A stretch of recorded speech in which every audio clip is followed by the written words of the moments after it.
Because I remember even Mr. Googs coming to our place. In fact, let's speak about that place yes. now. So who is the first person who moved in after the two of you? Ambassador. The worst thing was, let me tell you the truth. At that time, I'm really struggling, because even my bro, you know how artist life is. Yeah. It has spikes. As in, there's some time you'll find he has money, and then he can have a drought like for 6 months. Yeah. So you know, and for those 6 months, he's secular, sahi. Yeah. And you know, so for those 6 months, you're the one who is now trying to sell clothes. Yes. Pay and food. Pay rent. Let your skuma na mayai. Yes, skuma na mayai. So as we're still struggling in skuma na mayai, my bro one day walks in with another guy. Atumse ana mahali pa kuishi. They're like, what? Hana mahali pa kuishi. Sasa unamleta hapa. You guys are struggling and someone is adding another mouth. So eventually my bro got born again. And we were living there with Ambassador got born again. Me bado niko tu hata sijafikiria mambo ya salvation. But there was another guy called Harry G. Harry G used to preach. Harry G used to find me with a chick. And another kuwa pretending wote. You lock yourself in a room with a chick. Harry G atokea huko bana. Anaambia maboys, unajua some boys walikuwa wanakuja hapo wanakuja sijui na nini. Harry G is like, no. I don't want to see anyone with a chick here. I'm like, okay. Harry G preached for me for years. What? For years. For so many years. Until one day I was like, man, I have to get born again. So Harry G is the one who led me to Christ. Harry G. Okay, before even leading you to Christ, or is that within this period? So Ambassador anaingia. Who was next? And sahi bado you're still just selling after clothes. That your kazi ni kuuza manguo. Kuuza manguo. Okay, sir. After that, Mike Sakata and SK Blue came. Sahi Kevin Mulei bado. Mike Sakata and SK Blue. Because SK Blue now wanted to do music, but his parents were like, no, you can't do music in our house. Mike Sakata was deskmate wa Lucas in campus in Pakistan. Yes. You understand? So Mike Sakata, when he came, like the mood was like everyone now is getting born again. Even Mike Sakata was like, I was working with Lucas, but I think the environment was not suitable for me. And I think I just need to meet guys who are doing gospel. I want us to try something in the gospel industry. So Mike Sakata and Lucas used to work on music together? Yeah, they were Gopa, all of them. What? Yeah. Mike Sakata, Lucas, Francis and Bana, they were the ones who were Gopa. What? Yeah. No one has ever said that. Yeah, Mike Sakata. Then Mike, I remember I met Mike. I was in now my first ever show. What do you mean your first ever show? You hata ulianza kuandika when? Because you've said you hated music. Kuandika aje? Okay, let's go slowly by slowly. Okay, yeah, slowly. So one day when now Raf was doing his first gospel album. Now he's done. That's why ameokoka. Ameokoka. What made him okoka? Can you remember? I can't remember. Alikuja tu akasema mimi nimechoka na nini. And then he immediately he went to record a song. Immediately hata kudelay. Immediately he went to record a song and immediately the song did well. His first song was Mwikulu.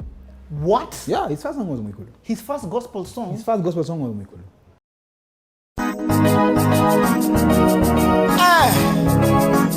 Awalia mwacha. Ndanya khana khushibala shino. Atindenya khusia Mwikulu. Lakini Mwikulu ivule shortcut. Buli mundu just have to follow the right route if you are to make it. Wanga papa benyanga, wanga mama benyanga, khata bana benyanga,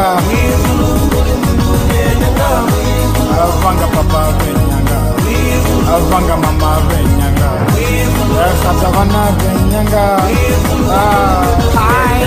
Me have to see that I just really love God. Whenever I think about him, me just praise him because I you know just merciful and wonderful. Affordable, me say that data is available. He said the song just is special that for me sin. Me have to say that I ain't really suffer. This a man who no sacrifice all here. For me and you again. Me have to say that me just ready to no cry. When I mean not think about it, me know well. I just call you brother and sister. We got to come together, then I listen what you say. Me have to say this is a man who can walk on the water. Jesus Christ who no die for you and me. Me have to say that this is the only thing. Me have to say that I'm gonna just love it till the end. Wanga papa benyanga, wanga mama benyanga, khatabana benyanga, wanga papa benyanga, wanga mama benyanga. So it was even a sign to show him bana, hey, because with secular he was really struggling. He was doing these small club shows, so going to Naivasha, and then you split with the manager and a help, and you know it was really tough. As in, it never worked for him. And he was under Ogopa. At that time, no, he was not under Ogopa. Okay. Ogopa, they didn't have a stable at that time. Mm-hmm. Look at even just trying to record guys, because I remember at that time he was recording on Tumoja, he was recording Raf, he was recording Kina Flavor Crew, all these young boys. You understand? Mm-hmm. So Lucas didn't.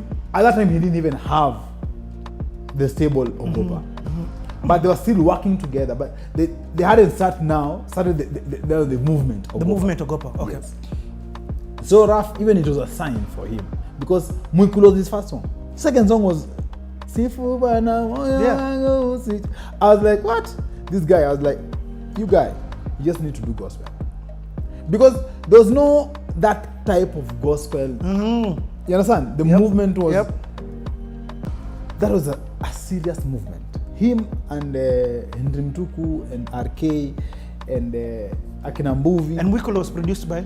RK. RK, yeah? Okay. RK. They used to fight in studio, I remember. Because for RK really believed in songs that are local.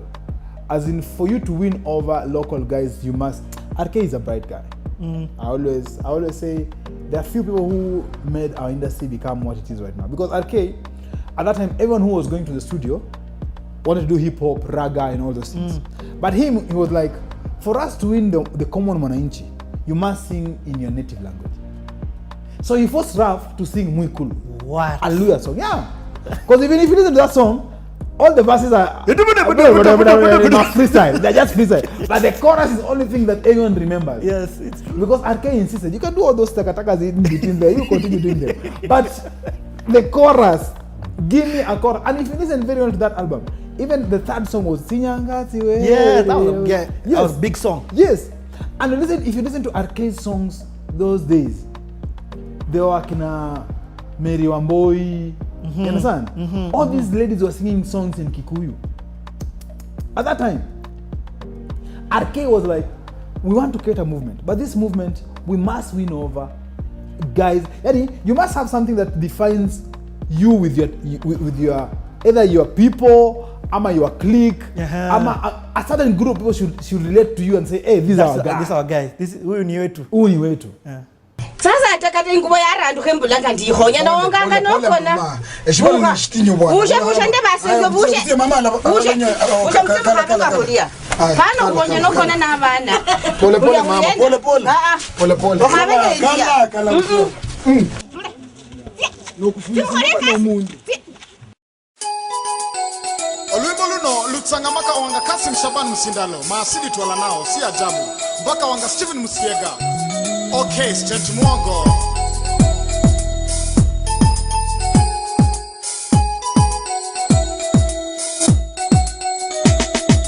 Senjele hasimemba, sinyanga siwere, ya kusenjele hautufu, sinyanga siwere, kiala leha ichanga, sinyanga siwere, uhule haubulosi, sinyanga siwere.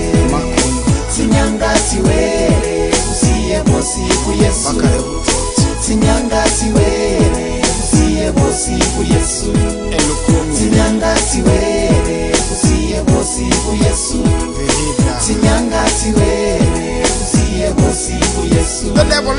he's the master of tricks. Every time he just mislead the Christian. The devil is wicked, he not just too bad. Every time he just want to Western people to get lost. He tell them to changa, he not tell them to take everything, but he tell them that you should marry wives. That's not right, that's too bad at all. Mr. Rufftone not ready to not just rectify you. Read your Bible and then go to church. That's the only way you'll meet Jesus Christ. Stop and name it. And that's why even till today, Raf is still respected in the Luya land. They always feel like this guy represented us to the fullest. Yeah, because RK was like, no, you must do a Luya song. You must do a Luya song. It was a fight. I remember. It was not easy. You know what I'm hearing you say as you talk? You are. It's like ulikuwa behind the scenes. You're watching. Yeah, you're watching. You're learning. I was in the studio all that time. I was in the studio. And yet you are here ujafanya kitu. Sijafanya kitu. So, I remember even one day, tuko tu studio RK akasema ingia hapo ufanye kitu, verse. I was like, what? I entered. I did a verse. And RK told me, you'll become a great musician. Hiyo verse ilikuwa ya gani? Song ya Raf na dem fulani anaitwa Rodais. Yeah. It was just like a simple song kwa album. That was the first time you were entering. That's the first time I entered the studio. The first time kuingia kwa booth. That was the first time. Okay, so you said you were telling us now that show. Your show. So, after that verse, I was not like I want to become a musician because I did the verse and then nikaachana mambo ya muziki. Then eventually ndio one day nikasema kulikuwa na show church yetu. So it was like this competition. Na hiyo church ni KG Buru Buru. From then mpaka sasa umekuwa kwa hiyo church? Till today I'm still in KG Buru Buru. So tukaitwa competition. And those days the guys who were like the bosses of KG Buru Buru, it was a group called, what was their name? God, they were called I forgot their name, and don't kill me. It was Danko and Alvo. Oh yes, I know. The name of the and we saw the name of the group. What was their name? Alvo. No, they had a group. It was only Danko and Alvo. Danko, they're just two of them. How can I forget? Danko, don't kill me. Nimeweka hii screenshot hapo. Ni. So Danko and Alvo, they were like, you know those guys in Eastlands everyone wants to become? Yes. Because you know those days, we used to have small cliques in different churches. Guys that in their church they are so big but they've never recorded a song. Because I remember even when I started being an artist, I used to go to churches and you find there are guys who are bigger than you in that church, and you have recorded a song and all this. So Danko and Alvo, they were so big in that church. Yeah. So I remember going to ask that chick. There was a chick who was doing the list and all that. I was like, can I perform? They're like, sahi kuingia itakuwa hard because imbaki tu chance ya Danko na Alvo. Now akiingia mtu izingia after. Show imeisha. So I was in a group. In the group tulikuwa watu wawili. Mimi, another guy called Sambadu. So Sambadu was like, no, we must ask them for a chance to perform. Tukapewa a chance. We were given a chance. We did so well. That one I can't remember. We did so well. And eventually we got a show. From that event, we got a show to go and perform that thing on Friday at Nini. At Nation? No. Church. There's a church ilikuwa na show fulani big sana on Fridays. FNL. Oh. ICC. Hey. You know, but the chance when kupiga show ICC. Buda. Umecross. Hey. Big shot. Sasa unajua kulikuwa na dance group ilikuwa inaitwa nini? Dito. Before Dito. There was this Kinakanyi all over. Oh man. All over ndo walikuwa sasa yani showstoppers man. No meto perform na kina all over man. Man then niambia kila mtu nipiga show na kina all over. So at that moment after the show in KG is when I met Mike Sakata. He just came backstage akaniambia mimi naitwa nani. I was like so what do you do? Akaniambia ni producer nini. Nikaona umsana make sense. And akafanya product. Me just at that time sije record a song. Even performing to perform na track is chenye DJ anakuwekea. Yeah. You understand? And that time DJ was DJ Cave. So Kev sahi amehama kwenyu. Bado. Oh. Kev at that time I think alikuwa shule bado. If I remember. So it's still way back. Way back. Kev is young, so so I remember very well ilifika mahali I wanted to take Mark in, but I couldn't afford what he wanted. Nikamwambia, what do you want? Akana nataka computer. So nikapeleka mic kwa SK Blue. Because unajua SK Blue nika rich boy kiasi. Yake ni pastor tukaito. Wewe unaona huko mtaani bado unakula sukuma na mayai hapo. So nikampeleka kina SK Blue. So SK Blue walikuwa naishi Buru. So this is a time when he's left you. Who? Mike ametoka kwenyu. No. So I'm telling you how I met Mike. Oh, okay, sasa. That's how I met Mike. So kumpeleka kina SK Blue, that's when they started they wanted to do music now full time. I hear. So in between is when they were kicked out of the house. Now they came back to how nilikuwa sikuwa nataka wakuje because nimempeleka mali kuna wadosi mwenye anamsaidia. Na huyo mdosi pia wakafukuzwa kwa wakakuja kwetu. So now they came. So now it's ambassador. Daddy Owen Rufftone. Yes, SK Blue Mike ndani ya nyumba. And then now Kev and Josh, DJ Kev and DJ Josh, they used to have their crew inaitwa More Sound. So More Sound, Kev naye na Josh walikuwa naishi kwa kina SK Blue nyuma kwa SQ. So now pia with the spikes in the music nina iko inaeleweka nini, I think rentical tanoma. So maboys ilikuwa inafika mahali msana anakuja nikaa amekuja ka fellowship hivi lakini ana dose na hata yenda. But that house was small. I think one day tena tuko nyuma you just do a feature of that house. That house was small. What? Kev na Josh ndiao, and then again after that Porcupine. Ata Porcupine Kev. Harry G Kev. Yo Kambi Kristo. So all of us we were Kambi Kristo. Yeah. But the most amazing thing about it, when we met, no one was talking about music. I always say that is that one thing that really grounded us, because no one was talking about music. Everyone was just talking about prayer, because we were still very fresh, very new in salvation, like all of us. Porcupine alikuwa mtu wa mabagi yuko nini akaokoka. SK Blue, him at least alikuwa na background. Na background Mike Sakata was just a quiet guy. You know, quiet guys, you never know if they are, you know, we're just a quiet guy. He's just a quiet guy. So you couldn't tell exactly.